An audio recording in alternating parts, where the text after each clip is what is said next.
ہماری زندگی کی ریت بھی اسی طرح ہمارے ہاتھوں سے پھسلتی جا رہی ہے اور ہم لمحہ بلمحہ آخرت کی طرف قدم بڑھاتے جا رہے ہیں۔ تو اس سے پہلے کہ یہ ریت پوری ہاتھوں سے پھسل جائے اور ہمارے پاس توبہ اور استغفار کا وقت ہی نہ بچے، اس سے قبل آئیے توبہ اور استغفار کریں اور اپنے رب کو منا لیں۔ السلام علیکم ورحمۃ اللہ وبرکاتہ۔ کیا حال ہے آپ کا؟ امید کرتی ہوں جہاں تک بھی میری آواز پہنچے ہے وہاں تک سب خیریت سے ہوں، اور اگر آپ کو کسی بھی قسم کی کوئی تکلیف، مشکل یا پریشانی لاحق ہو تو رب کریم سے دعا گو ہوں کہ اللہ پاک اپنی رحمت سے آپ کی ہر تکلیف اور ہر مشکل کو آسان کر دیں، آمین۔ جیسے کہ آپ سب جانتے ہیں کہ ہم نے دورہ قرآن کے ترجمے کا ایک سلسلہ شروع کیا ہوا ہے، تو انشاءاللہ آج ہم اپنا پارہ نمبر 2 اسٹارٹ کرتے ہیں۔ تو آئیے پہلے دعا کر لیتے ہیں اور پھر اپنا پارہ نمبر 2 اسٹارٹ کرتے ہیں۔ رب اشرح لی صدری ویسر لی امری واحلل عقدۃ من لسانی یفقہوا قولی رب زدنی علما اللہم فقہنی فی الدین، آمین۔ آئیے اپنا پارہ نمبر 2 شروع کرتے ہیں۔ بسم اللہ الرحمن الرحیم۔ جیسے آپ سب کو یاد ہوگا کل جہاں ہم نے اینڈ کیا تھا وہاں بہت ہی ایک پیاری آیت پہ ہم نے اینڈ کیا تھا کہ تم سے یہ نہیں پوچھا جائے گا کہ وہ کیا عمل کرتے تھے، جو کچھ ہم نے کمایا ہوگا نا ہمیں روز آخر اسی کا جواب دہ ہونا ہوگا۔ تو اس لیے کوشش کریں کہ اپنے عمل کو بہتر کریں، اپنی چیزوں کو بہتر کریں، اور ہم روزانہ ایک پارے کا ترجمہ جب سنیں گے نا تو ہم کوشش کریں گے کہ روزانہ ایک پارے میں سے ایک عمل کی بات اپنے لیے چنیں اور اس پہ عمل کرنے کی بھرپور کوشش کریں۔ زیادہ مشکل نہیں ہے، ایک پارے میں سے ایک عمل کی بات نکال کے اپنی زندگی کو بہترین ترین کرنے کی کوشش کرنا۔ 30 دن میں انشاءاللہ 30 اچھی باتیں سیکھیں گے تو آگے بھی جب ہم ان پہ عمل کریں گے، ہمیں دیکھ کے بہت سے لوگ ان پہ عمل کریں گے تو ہمارے لیے کتنا اجر و ثواب ہوگا، اور انشاءاللہ جب ہم قرآن کو مزید سنتے پڑھتے جائیں گے، سمجھتے جائیں گے تو ہم ڈیلی بیسس پہ اپنے لیے ایک اچھی عمل کی بات اس میں سے ڈھونڈتے جائیں گے اور اس پہ عمل کرنے کی پوری کوشش کریں گے۔ جب ہم ارادہ کر لیتے ہیں نا کسی چیز کا تو اللہ تعالیٰ بھی ہماری مدد کرتے ہیں۔ ہمیں اپنے ارادوں کو نیک رکھنا ہے، ہمیں اپنی نیتوں کو نیک رکھنا ہے، انشاءاللہ آگے ہر چیز آسان ہی ہوگا۔ تو آئیے آج پارہ نمبر 2 سیقول کا ترجمہ اسٹارٹ کرتے ہیں۔ بسم اللہ الرحمن الرحیم۔ اب یہ بیوقوف لوگ کہیں گے کہ آخر وہ کیا چیز ہے جس نے ایک مسلمانوں کو اس قبلے سے رخ پھیرنے پر آمادہ کر دیا جس کی طرف وہ منہ کرتے چلے آ رہے تھے۔ آپ کہہ دیجئے کہ مشرق اور مغرب سب اللہ ہی کی ہیں، وہ جس کو چاہتا ہے سیدھی راہ کی ہدایت کر دیتا ہے۔ اور مسلمانوں اسی طرح تو ہم نے تم کو ایک معتدل امت بنایا ہے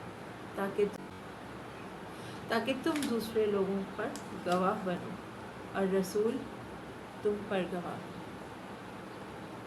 اور جس قبلے پر تم پہلے کاربند تھے اسے ہم نے کسی اور وجہ سے نہیں بلکہ صرف یہ دیکھنے کے لیے مقرر کیا تھا کہ کون رسول کا حکم مانتا ہے اور کون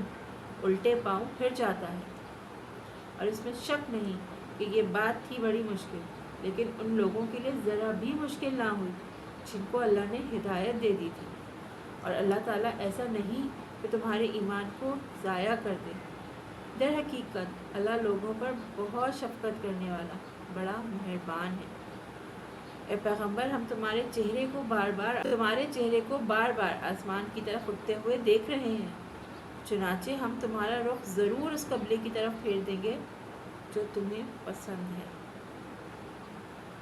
لو اب اپنا رخ مسجد حرام کی سمت کر لو، اور آئندہ جہاں کہیں تم ہو اپنے چہروں کا رخ نماز پڑھتے ہوئے اسی کی طرف رکھا کرو۔ اور جن لوگوں کو کتاب دی گئی ہے وہ خوب جانتے ہیں کہ یہی بات حق ہے جو ان کے پروردگار کی طرف سے آئی ہے، اور جو کچھ یہ کر رہے ہیں اللہ اس سے غافل نہیں ہے۔ اور جن لوگوں کو کتاب دی گئی تھی اگر تم ان کے پاس ہر قسم کی نشانیاں لے آؤ تب بھی یہ تمہارے قبلے کی پیروی نہیں کریں گے،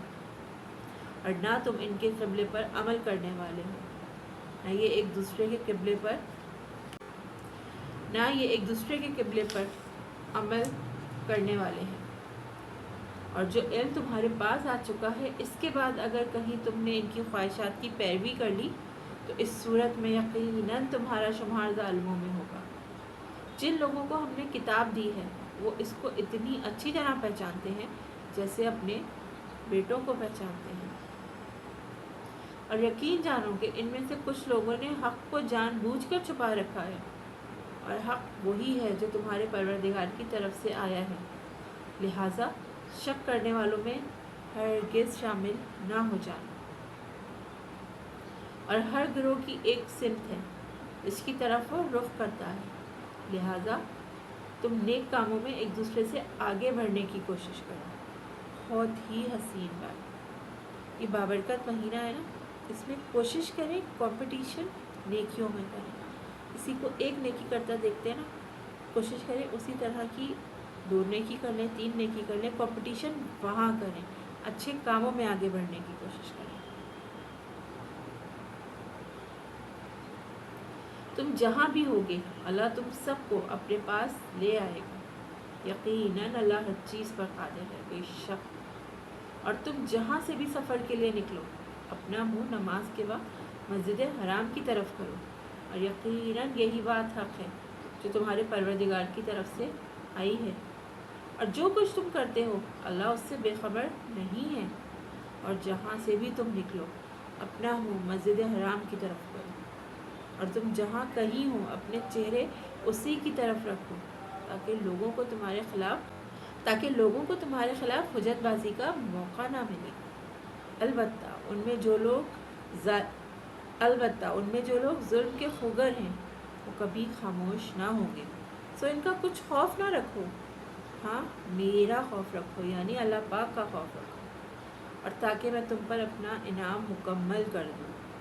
اور تاکہ تم ہدایت حاصل کر لو۔ یہ انعام ایسا ہی ہے جیسے ہم نے تمہارے درمیان تمہیں میں سے ایک رسول بھیجا جو تمہارے سامنے ہماری آیتوں کی تلاوت کرتا ہے اور تمہیں پاکیزہ بناتا ہے، اور تمہیں کتاب اور حکمت کی تعلیم دیتا ہے،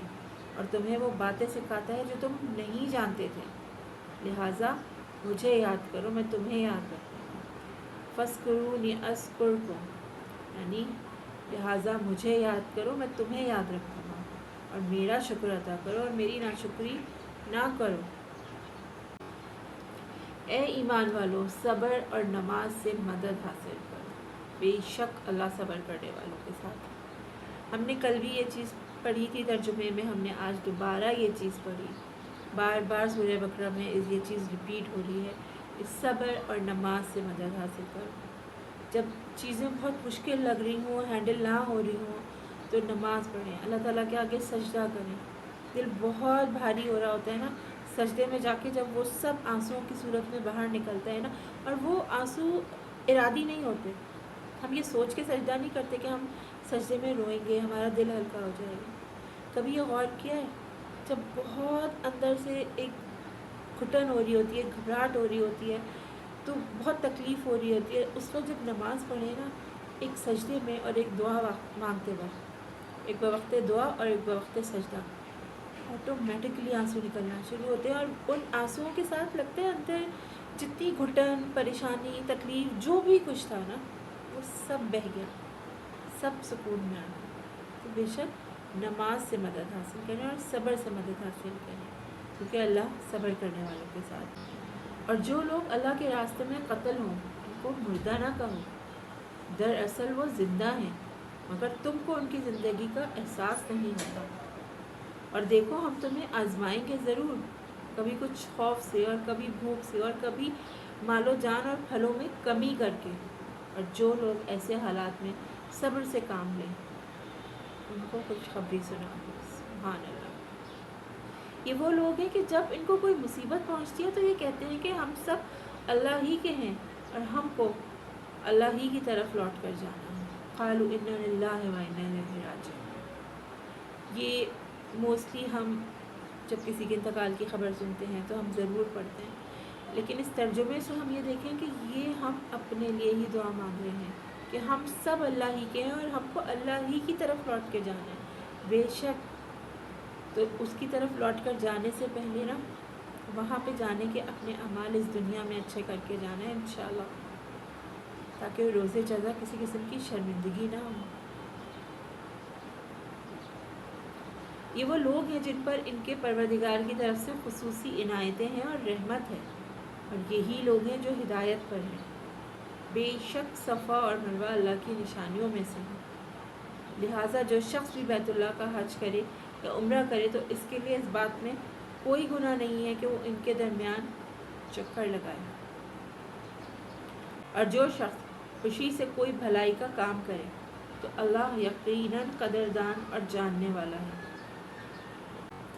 بے شک وہ لوگ جو ہماری نازل کی ہوئی روشن دلیلوں اور ہدایت کو چھپاتے ہیں، باوجود کہ ہم انہیں کتاب میں کھول کھول کر لوگوں کے لیے بیان کر چکے ہیں۔ ہر چیز کا بیان اس پاک قرآن میں پاک میں موجود ہے، اس پاک بابرکت کتاب میں موجود ہے۔ پھر وہی بات جو بہت دفعہ پہلے بھی ریپیٹ کر چکی ہوں کہ ضرورت ہے ہمیں اس کو کھول کے پڑھنے کی، سمجھنے کی۔ ہر چیز کا حل، اور بہت اوپنلی ہماری ہر زندگی کا مسئلے کا حل اس قرآن پاک میں موجود ہے۔ تو ایسے لوگوں پر اللہ بھی لعنت بھیجتا ہے اور دوسرے لعنت کرنے والے بھی لعنت بھیجتے ہیں۔ ہاں، وہ لوگ جنہوں نے توبہ کر لی ہو اور اپنی اصلاح کر لی ہو اور چھپائی ہوئی باتوں کو کھول کھول کر بیان کر دیا ہو تو ایسے لوگوں کی توبہ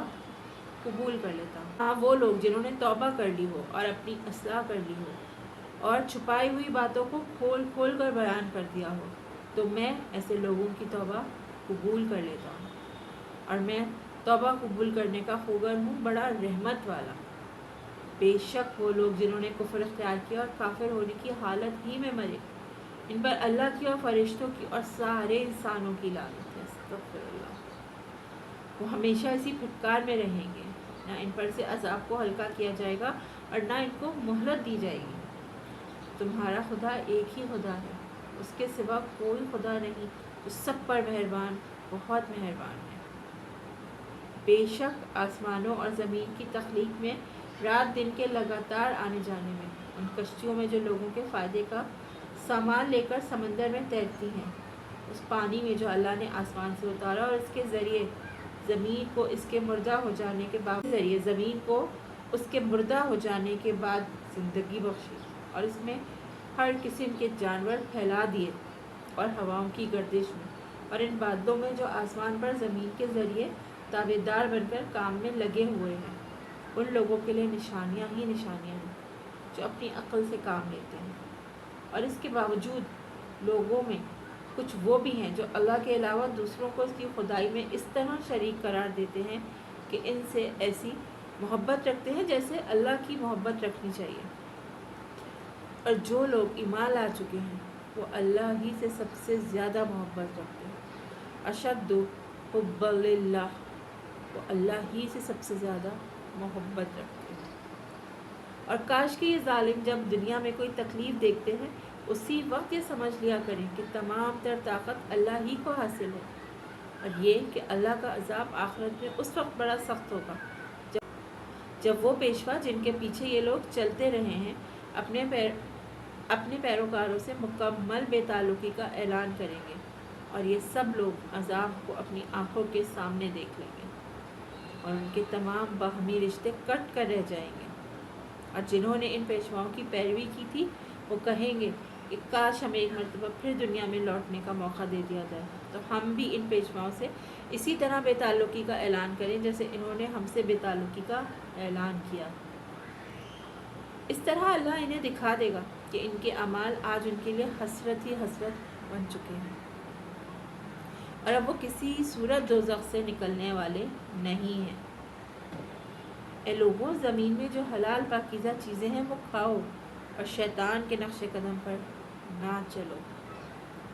یقین جانو کہ وہ تمہارے لیے ایک کھلا دشمن ہے۔ وہ تو تم کو یہی حکم دے گا کہ تم بدی اور بے حیائی کے کام کرو اور اللہ کے ذمے وہ باتیں لگاؤ جن کا تمہیں علم نہیں ہے۔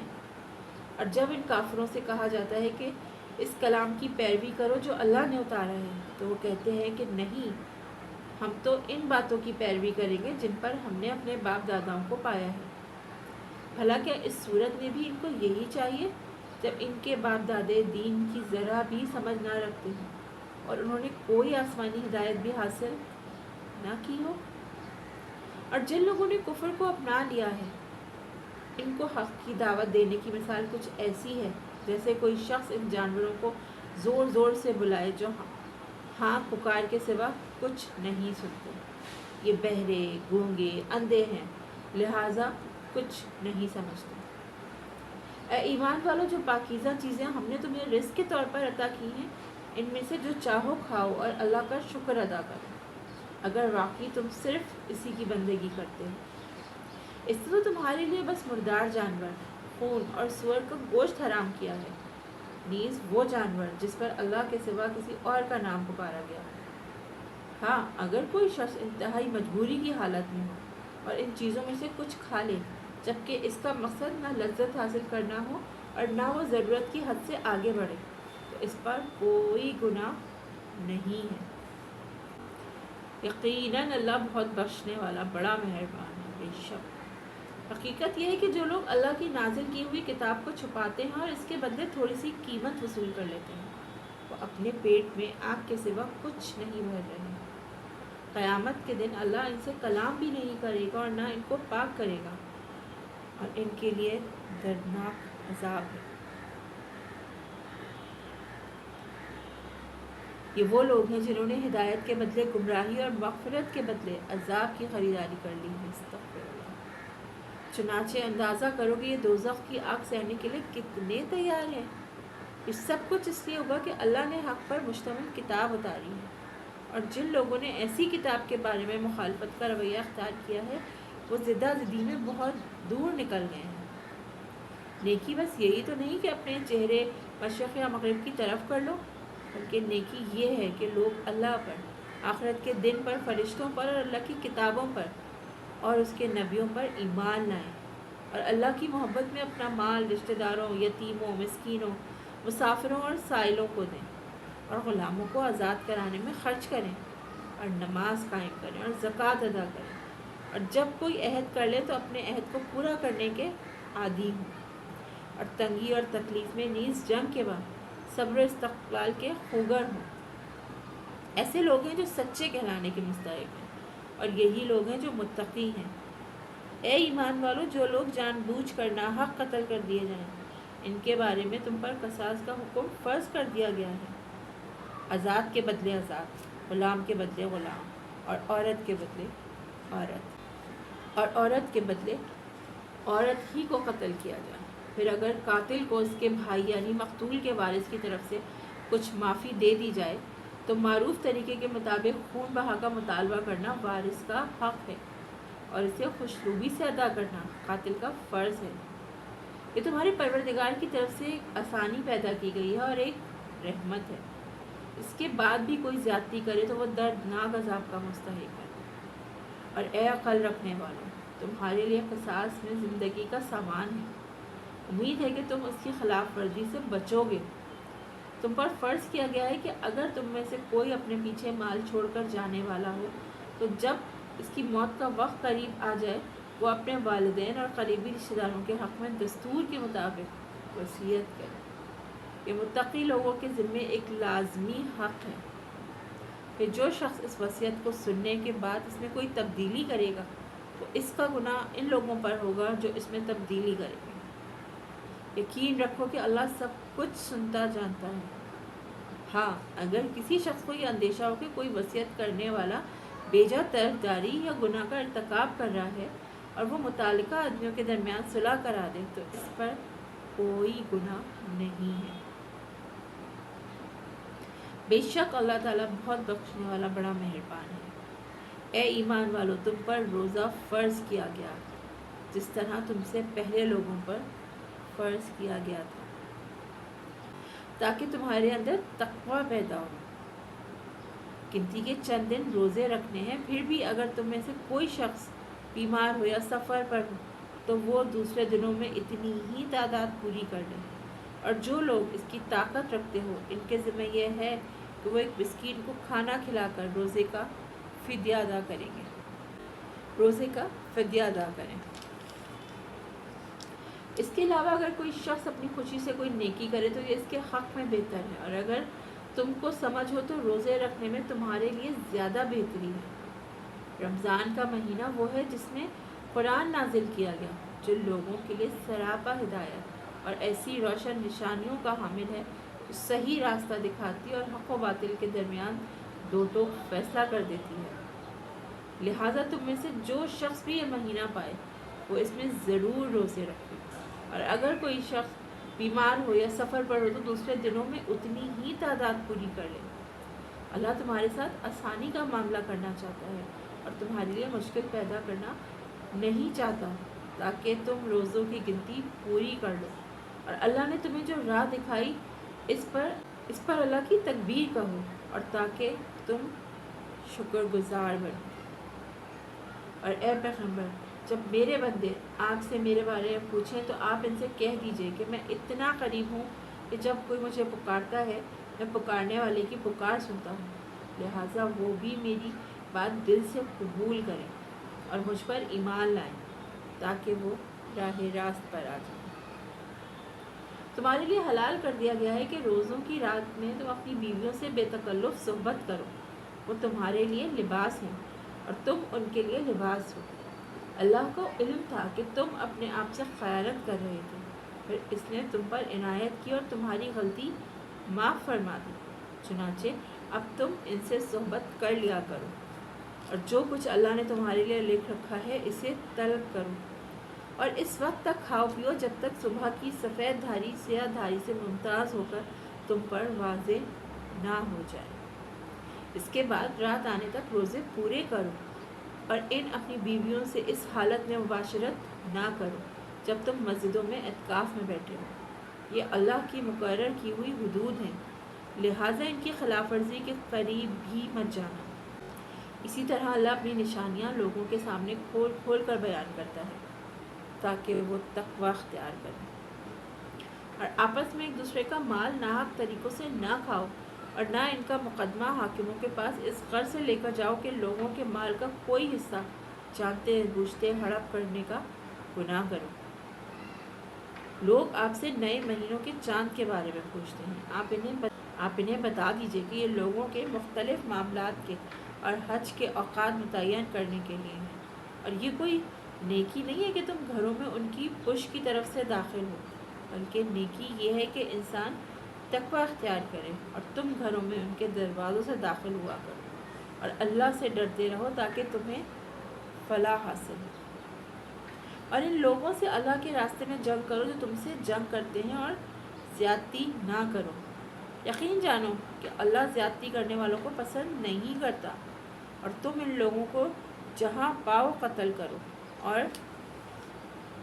انہیں اس جگہ سے نکال باہر کرو جہاں سے انہوں نے تمہیں نکالا تھا، اور فتنہ قتل سے زیادہ سنگین برائی ہے، اور تم ان سے مسجد حرام کے پاس اس وقت تک لڑائی نہ کرو جب تک وہ خود اس میں تم سے لڑائی شروع نہ کریں۔ ہاں اگر وہ تم سے اس میں لڑائی شروع کر دیں تو تم ان کو قتل کر سکتے ہو، ایسے کافروں کی سزا یہی ہے۔ پھر اگر وہ باز آ جائیں تو بے شک اللہ بہت بخشنے والا بڑا مہربان ہے، اور تم ان سے لڑتے رہو یہاں تک کہ فتنہ باقی نہ رہے اور دین اللہ کا ہو جائے۔ پھر اگر وہ باز آ جائیں تو سمجھ لو کہ تشدد سوائے ظالموں کے کسی پر نہیں ہونا چاہیے۔ حرمت والے مہینے کا بدلہ حرمت والا مہینہ ہے، اور حرمتوں پر بھی بدلے کے احکام جاری ہوتے ہیں۔ چنانچہ اگر کوئی شخص تم پر کوئی زیادتی کرے تو تم بھی ویسی ہی زیادتی اس پر کرو جیسی زیادتی اس نے تم پر کی ہو، اور اللہ سے ڈرتے رہو، اور اچھی طرح سمجھ لو کہ اللہ انہی کا ساتھی ہے جو اس کا خوف دل میں رکھتے ہیں۔ اور اللہ کے راستے میں مال خرچ کرو، اور اپنے آپ کو خود اپنے ہاتھوں ہلاکت میں نہ ڈالو، اور نیکی اختیار کرو، بے شک اللہ نیکی کرنے والوں سے محبت کرتا ہے۔ اور حج اور عمرہ اللہ کے لیے پورا پورا ادا کرو۔ ہاں اگر تمہیں روک دیا جائے تو جو قربانی میسر ہو اللہ کے حضور پیش کر دو، اور اپنے سر اس وقت تک نہ منڈاؤ جب تک قربانی اپنی جگہ نہ پہنچ جائے۔ ہاں اگر تم میں سے کوئی شخص بیمار ہو یا اس کے سر میں کوئی تکلیف ہو تو روزوں یا صدقے یا قربانی کا فدیہ دے۔ پھر جب تم امن حاصل کر لو تو جو شخص حج کے ساتھ عمرے کا فائدہ بھی اٹھائے وہ جو قربانی میسر ہو اللہ کے حضور پیش کرے۔ ہاں اگر کسی کے پاس اس کی طاقت نہ ہو تو وہ حج کے دنوں میں 3 روزے رکھے اور 7 روزے اس وقت جب تم گھروں کو لوٹ جاؤ۔ اس طرح یہ کل 10 روزے ہوں گے۔ یہ حکم ان لوگوں کے لیے ہے جن کے گھر والے مسجد حرام کے پاس نہ رہتے ہیں، اور اللہ سے ڈرتے رہو اور جان رکھو کہ اللہ کا عذاب بڑا سخت۔ حج کے چند متعین مہینے ہیں، چنانچہ جو شخص ان مہینوں میں احرام باندھ کر اپنے اوپر حج لازم کر لے تو حج کے دوران نہ وہ کوئی فحش بات کرے، نہ کوئی گناہ، نہ کوئی جھگڑا، اور تم جو کوئی نیک کام کرو گے اللہ اسے جان لے گا۔ اور حج کے سفر میں زاد راہ ساتھ لے جایا کرو، کیونکہ بہترین زاد راہ تقویٰ ہے۔ اور اے عقل والوں، میری نافرمانی سے ڈرتے رہو۔ تم پر اس بات میں کوئی گناہ نہیں ہے کہ تم حج کے دوران تجارت یا مزدوری کے ذریعے اپنے پروردگار کا فضل تلاش کرو۔ پھر جب تم عرفات سے روانہ ہو تو مشعر حرام کے پاس جو مزدلفہ میں واقع ہے اللہ کا ذکر کرو، اور اس کا ذکر اسی طرح کرو جس طرح اس نے تمہیں ہدایت کی ہے، جبکہ اس سے پہلے تم بالکل ناواقف تھے۔ اس کے علاوہ یہ بات بھی یاد رکھو کہ تم اسی جگہ سے روانہ ہو جہاں سے عام لوگ روانہ ہوتے ہیں، اور اللہ سے مغفرت مانگو، بے شک اللہ بہت بخشنے والا بڑا مہربان ہے۔ پھر جب تم اپنے حج کے کام پورے کر چکو تو اللہ کا اس طرح ذکر کرو جیسے تم اپنے باپ داداؤں کا ذکر کیا کرتے ہو، بلکہ اس سے بھی زیادہ ذکر کرو۔ اب بعض لوگ تو وہ ہیں جو دعا میں بس یہ کہتے ہیں کہ اے ہمارے پروردگار ہمیں دنیا میں بھلائی عطا فرما، اور آخرت میں ان کا کوئی حصہ نہیں ہوتا۔ اور انہی میں سے وہ بھی ہیں جو یہ کہتے ہیں کہ اے ہمارے پروردگار ہمیں دنیا میں بھی بھلائی عطا فرما اور آخرت میں بھی بھلائی، اور ہمیں دوزخ کے عذاب سے بچا لے۔ یہ وہ لوگ ہیں جنہیں اپنے اعمال کی کمائی کا حصہ ثواب کی صورت میں ملے گا، اور اللہ جلد حساب لینے والا ہے۔ اور اللہ کو گنتی کے ان چند دنوں میں جب تم منا میں مقیم ہو یاد کرتے رہو۔ پھر جو شخص 2 ہی دن میں جلدی چلا جائے اس پر بھی کوئی گناہ نہیں ہے، اور جو شخص 1 دن بعد میں جائے اس پر بھی کوئی گناہ نہیں۔ یہ تفصیل اس کے لیے ہے جو تقویٰ اختیار کرے، اور تم سب تقویٰ اختیار کرو، اور یقین رکھو کہ تم سب کو اسی کی طرف لے جا کر جمع کیا جائے گا۔ اور لوگوں میں ایک وہ شخص بھی ہے کہ دنیاوی زندگی کے بارے میں اس کی باتیں تمہیں بڑی اچھی لگتی ہیں، اور جو کچھ اس کے دل میں ہے اس پر وہ اللہ کو گواہ بھی بناتا ہے، حالانکہ وہ تمہارے دشمنوں میں سب سے زیادہ کٹر ہے۔ اور جب اٹھ کر جاتا ہے تو زمین میں اس کی دوڑ دھوپ اس لیے ہوتی ہے کہ وہ اس میں فساد مچائے اور فصلیں اور نسلیں تباہ کرے، حالانکہ اللہ فساد کو پسند نہیں کرتا۔ اور جب اس سے کہا جاتا ہے کہ اللہ کا خوف کر تو نخوت اس کو گناہ پر اور آمادہ کر دیتی ہے، چنانچہ ایسے شخص کو تو جہنم ہی راس آئے گی، اور یقین کرو وہ بہت برا بچھونا ہے۔ اور دوسری طرف لوگوں میں وہ شخص بھی ہے جو اللہ کی خوشنودی کی خاطر اپنی جان کا سودا کر لیتا ہے، اور اللہ ایسے بندوں پر بڑا مہربان ہے۔ اے ایمان والو، اسلام میں پورے کے پورے داخل ہو جاؤ اور شیطان کے نقش قدم پر نہ چلو، یقین جانو وہ تمہارا کھلا دشمن ہے۔ پھر جو روشن دلائل تمہارے پاس آ چکے ہیں اگر تم ان کے بعد بھی راہ راست سے پھسل گئے تو یاد رکھو کہ اللہ اقتدار میں بھی کامل ہے، حکمت میں بھی کامل ہے۔ یہ کفار ایمان لانے کے لیے اس کے سوا کس بات کا انتظار کر رہے ہیں کہ اللہ خود بادل کے سائبانوں میں ان کے سامنے آ موجود ہو، اور فرشتے بھی اس کے ساتھ ہوں، اور سارا معاملہ ابھی چکا دیا جائے، حالانکہ آخر کار سارے معاملات اللہ ہی کی طرف تو لوٹ کر رہیں گے۔ بنی اسرائیل سے پوچھو ہم نے ان کو کتنی ساری کھلی نشانیاں دی تھیں، اور جس شخص کے پاس اللہ کی نعمت آ چکی ہو پھر وہ اس کو بدل ڈالے تو اسے یاد رکھنا چاہیے کہ اللہ کا عذاب بڑا سخت ہے۔ جن لوگوں نے کفر اپنا لیا ہے ان کے لیے دنیاوی زندگی بڑی دلکش بنا دی گئی ہے اور وہ اہل ایمان کا مذاق اڑاتے ہیں۔ حالانکہ جنہوں نے تقوی اختیار کیا ہے وہ قیامت کے دن ان سے کہیں بلند ہوں گے، اور اللہ جس کو چاہتا ہے بے حساب رزق دیتا ہے۔ بے شک شروع میں سارے انسان ایک ہی دین کے پیرو تھے، پھر جب ان میں اختلاف ہوا تو اللہ نے نبی بھیجے جو حق والوں کو خوشخبری سناتے اور باطل والوں کو ڈراتے تھے، اور ان کے ساتھ حق پر مشتمل کتاب نازل کی تاکہ وہ لوگوں کے درمیان ان باتوں کا فیصلہ کریں جن میں ان کا اختلاف تھا۔ اور افسوس کی بات یہ ہے کہ کسی اور نے نہیں بلکہ خود انہوں نے، جن کو وہ کتاب دی گئی تھی، روشن دلائل آ جانے کے بعد بھی صرف باہمی ضد کی وجہ سے اسی کتاب میں اختلاف نکال دیا۔ پھر جو لوگ ایمان لائے اللہ نے انہیں اپنے حکم سے حق کی ان باتوں میں راہ راست تک پہنچایا جن میں انہوں نے اختلاف کیا تھا، اور اللہ جسے چاہتا ہے راہ راست تک پہنچا دیتا ہے۔ مسلمانوں، کیا تم نے یہ سمجھ رکھا ہے کہ تم جنت میں یوں ہی داخل ہو جاؤ گے، حالانکہ ابھی تمہیں اس جیسے حالات پیش نہیں آئے جیسے ان لوگوں کو پیش آئے تھے جو تم سے پہلے ہو گزرے ہیں۔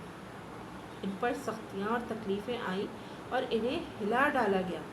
یہاں تک کہ رسول اور ان کے ایمان والے ساتھی بول اٹھے کہ اللہ کی مدد کب آئے گی۔ یاد رکھو اللہ کی مدد نزدیک ہے۔ لوگ آپ سے پوچھتے ہیں کہ وہ اللہ کی خوشنودی کے لیے کیا خرچ کریں۔ آپ کہہ دیجئے کہ جو مال بھی تم خرچ کرو وہ والدین، قریبی رشتہ داروں، یتیموں، مسکینوں اور مسافروں کے لیے ہونا چاہیے، اور تم بھلائی کا جو کام بھی کرو اللہ اس سے پوری طرح باخبر ہے۔ تم پر دشمنوں سے جنگ کرنا فرض کیا گیا ہے اور وہ تم پر گناہ ہے، اور یہ عین ممکن ہے کہ تم ایک چیز کو برا سمجھو حالانکہ وہ تمہارے حق میں بہتر ہو، اور یہ بھی ممکن ہے کہ تم ایک چیز کو پسند کرو حالانکہ وہ تمہارے حق میں بری ہو۔ یہ ہمارے ساتھ ہوتا ہے لائف میں۔ بعض اوقات ہم کسی ایسی چیز کے لیے بہت زیادہ ڈسپیرٹ ہوتے ہیں اور اللہ تعالیٰ سے بہت دعائیں مانگ رہے ہوتے ہیں اور بہت شدت سے چاہتے ہیں کہ ہمیں وہ چیز مل جائے، لیکن ہم اپنے اللہ پاک کی مصلحت ہم سمجھ ہی نہیں سکتے نا، ہم تو ناقص العقل لوگ ہیں، ہمیں تو بس جو چیز سمجھ آ گئی، جو چیز اچھی لگے ہمیں وہ فوری طور پہ چاہیے، لیکن اللہ تعالیٰ ہمیں اس سے دور رکھتے ہیں اگر وہ ہمارے حق میں بہتر نہیں ہوتے۔ اور بائی دا ٹائم وقت کے ساتھ ساتھ ہمیں وہ چیز ریئلائز بھی ہوتی ہے، سمجھ بھی آ جاتی ہے کہ یقیناً اس چیز میں ہمارے لیے بھلائی نہیں تھی۔ اس کی جو ایک نیگیٹو امپیکٹ ہوتا ہے، جو نیگیٹو سائڈ ہوتی ہے اس کی، وہ ہمارے سامنے آ جاتی ہے کہ ہاں اگر یہ چیز ہمیں مل جاتی تو ہمارے ساتھ ایسا بھی ہو سکتا تھا۔ اللہ تعالیٰ ہمیں صبر دیتے ہیں وہ چیز دکھا کے۔ ایسا نہیں ہے کہ کسی چیز کے لیے ہمیں روک لیا گیا کسی چیز سے اور بس ہم جو ہے نا وہ دل میں لے کے بیٹھ جائیں کہ کیوں، اگر ہماری یہ دعا ہو جاتی، ہمیں یہ چیز مل جاتی تو ایسا ہو جاتا، ویسا ہو جاتا۔ اللہ تعالیٰ وقت کے ساتھ دکھاتے ہیں کہ اے بندے اگر تجھے یہ چیز مل جاتی نا تو تیرے ساتھ یہ ہو سکتا تھا، جس پہ ہم اپنے رب کا بہت شکر ادا کرتے ہیں کہ الحمدللہ ہمارے ساتھ یہ چیز نہیں ہوئی۔ اور یہ کوئی ایسی چیز نہیں ہے کہ کوئی یہ کہے کہ نہیں میرے ساتھ تو ایسا کبھی نہیں ہوا ہوگا، یقیناً ہوا ہوگا۔ تھوڑا سا اب سمجھنے کی ضرورت ہے، تھوڑا سا ان چیزوں کو جو دعائیں ہم نے مانگی تھی اور وہ ہماری دعائیں قبول نہیں ہوئی نا، ان پہ بیٹھ کے سوچیں کہ ان دعاؤں کے حوالے سے کیا چیز ایسی سامنے آئی تھی کہ جس پہ ریئلائز ہوا کہ واقعی اگر یہ دعا پوری ہو جاتی تو شاید زیادہ نقصان ہو جاتا۔ تو اللہ تعالیٰ یقیناً ہمیں ہر اس تکلیف دہ چیز سے دور رکھتے ہیں جو ہمارے لیے صحیح نہیں ہوتی، اور اصل حقیقت تو اللہ جانتا ہے اور تم نہیں جانتے، بے شک ہم نہیں جانتے۔ لوگ آپ سے حرمت والے مہینے کے بارے میں پوچھتے ہیں کہ اس میں جنگ کرنا کیسا ہے۔ آپ کہہ دیجئے کہ اس میں جنگ کرنا بڑا گناہ ہے، مگر لوگوں کو اللہ کے راستے سے روکنا، اس کے خلاف کفر کی روش اختیار کرنا، مسجد حرام پر بندش لگانا اور اس کے بازیوں کو وہاں سے نکال باہر کرنا اللہ کے نزدیک زیادہ بڑا گناہ ہے، اور فتنہ قتل سے بھی زیادہ سنگین چیز ہے، اور یہ کافر تم لوگوں سے برابر جنگ کرتے رہیں گے یہاں تک کہ اگر ان کا بس چلے تو یہ تم کو تمہارا دین چھوڑنے پر آمادہ کر دیں، اور اگر تم میں سے کوئی شخص اپنا دین چھوڑ دے اور کافر ہونے کی حالت ہی میں مرے تو ایسے لوگوں کے اعمال دنیا اور آخرت دونوں میں اکارت ہو جائیں گے، یعنی ضائع ہو جائیں گے۔ ایسے لوگ دوزخ والے ہیں، وہ ہمیشہ اسی میں رہیں گے۔ اس کے برخلاف جو لوگ ایمان لائے اور جنہوں نے ہجرت کی اور اللہ کے راستے میں جہاد کیا تو وہ بے شک اللہ کی رحمت کے امیدوار ہیں، اور اللہ بہت بخشنے والا بڑا مہربان ہے۔ لوگ آپ سے شراب اور جوئے کے بارے میں پوچھتے ہیں، آپ کہہ دیجئے کہ ان دونوں میں بڑا گناہ بھی ہے اور لوگوں کے لیے کچھ فائدے بھی ہیں، اور ان دونوں کا گناہ ان کے فائدے سے زیادہ بڑھا ہوا ہے۔ اور لوگ آپ سے پوچھتے ہیں کہ وہ اللہ کی خوشنودی کے لیے کیا خرچ کریں، آپ کہہ دیجئے کہ جو تمہاری ضرورت سے زائد ہو، یعنی جو چیزیں ہماری ڈیلی لائف میں بھی ہماری ضرورت سے زائد ہو نا، اس کو انسٹیڈ آف کہ اپنے پاس رکھیں، ضرورت مندوں پہ خرچ کریں، اپنے پاس جمع نہ کریں۔ آج کل رمضان میں سحری اور افطاری کا ہم اہتمام کرتے ہیں۔ سحری میں بعض اوقات ہم سحری بناتے ہیں اور وہ سحری بچ جاتی ہے، بجائے اس کے کہ اس کو اگلے ٹائم کے لیے رکھیں۔ کوشش کریں کوئی ضرورت مند، کوئی ایسا بیمار ہو جو روزے نہیں رکھ پا رہے ہیں اور اس کو کھانے کی، فوڈ کی ضرورت ہے، اس کو دے دیں۔ افطاری میں اگر کچھ چیزیں بچ گئی ہیں جو آپ کی ضرورت سے زیادہ ہے، اول تو کوشش کریں افطاری میں نا پہلے سے نکال کے حصہ کسی ایک کو ڈیلی بیسس پہ افطار کروائیں۔ کوشش کریں، مشکل نہیں ہے، کوشش کرنے سے ہر چیز آسان ہو سکتی ہے، بٹ اسٹل اگر بعد میں بھی وہ بچ جاتی ہے تو کوشش کریں کسی کے پیٹ میں چلی جائے، بجائے اس کے کہ وہ ضائع ہو یا ہم اس کو مزید 4 دن 6 دن رکھ کے فریج میں کھائیں، کسی اور کی مدد کر دیں۔ بس کوششوں کا مہینہ ہے، کوشش کرنی ہے، نیکیوں کی کوشش کرنی ہے، اپنے گناہوں کی توبہ کرنے کی کوشش کرنی ہے، مغفرت مانگنے کی کوشش کرنی ہے، کوشش کرنی ہے۔ جب کوشش کریں گے نا ہر چیز آسان ہے۔ کوشش سے پہلے ہر چیز مشکل ہے، کوشش کے ساتھ ہر چیز آسان ہے، تو بس کوشش کریں۔ اللہ اسی طرح اپنے احکام تمہارے لیے صاف صاف بیان کرتا ہے تاکہ تم غور و فکر سے کام لو، دنیا کے بارے میں بھی اور آخرت کے بارے میں بھی۔ اور لوگ آپ سے یتیموں کے بارے میں پوچھتے ہیں، آپ کہہ دیجئے کہ ان کی بھلائی چاہنا نیک کام ہے، اور اگر تم ان کے ساتھ مل جل کر رہو تو کچھ حرج نہیں، کیونکہ وہ تمہارے بھائی ہی تو ہیں، اور اللہ خوب جانتا ہے کہ کون معاملات بگاڑنے والا ہے اور کون سنوارنے والا۔ اور اگر اللہ چاہتا تو تمہیں مشکل میں ڈال دیتا، یقیناً اللہ کا اقتدار بھی کامل ہے اور حکمت بھی کامل۔ اور مشرک عورتوں سے اس وقت تک نکاح نہ کرو جب تک وہ ایمان نہ لے آئیں، یقیناً ایک مومن باندی کسی بھی مشرک عورت سے بہتر ہے، خواہ وہ مشرک عورت تمہیں پسند آ رہی ہو۔ اور اپنی عورتوں کا نکاح مشرک مردوں سے نہ کراؤ جب تک وہ ایمان نہ لے آئیں، اور یقیناً ایک مومن غلام کسی بھی مشرک مرد سے بہتر ہے، خواہ وہ مشرک مرد تمہیں پسند آ رہا ہو۔ یہ سب دوزخ کی طرف بلاتے ہیں، جبکہ اللہ اپنے حکم سے جنت اور مغفرت کی طرف بلاتا ہے، اور اپنے احکام لوگوں کے سامنے صاف صاف بیان کرتا ہے تاکہ وہ نصیحت حاصل کریں۔ اور لوگ آپ سے حیض کے بارے میں پوچھتے ہیں، آپ کہہ دیجئے کہ وہ گندگی ہے، لہٰذا حیض کی حالت میں عورتوں سے الگ رہو، اور جب تک وہ پاک نہ ہو جائیں ان سے قربت یعنی جمع نہ کرو۔ ہاں جب وہ پاک ہو جائیں تو ان کے پاس اسی طریقے سے جاؤ جس طرح اللہ نے تمہیں حکم دیا، بے شک اللہ ان لوگوں سے محبت کرتا ہے جو اس کی طرف کثرت سے رجوع کریں، اور ان سے محبت کرتا ہے جو خوب پاک صاف رہیں۔ تمہاری بیویاں تمہارے لیے کھیتیاں ہیں،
آج کی اچھی بات، قاری قرآن کے لیے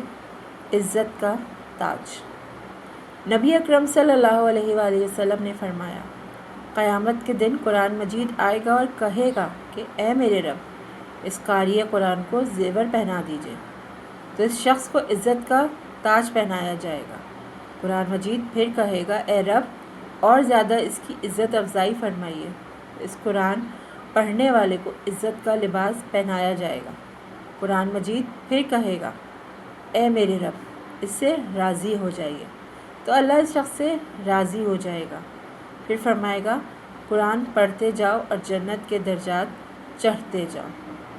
ہر آیت کے ساتھ ایک نیکی بھی زیادہ کرتی جائے گی۔ سبحان اللہ۔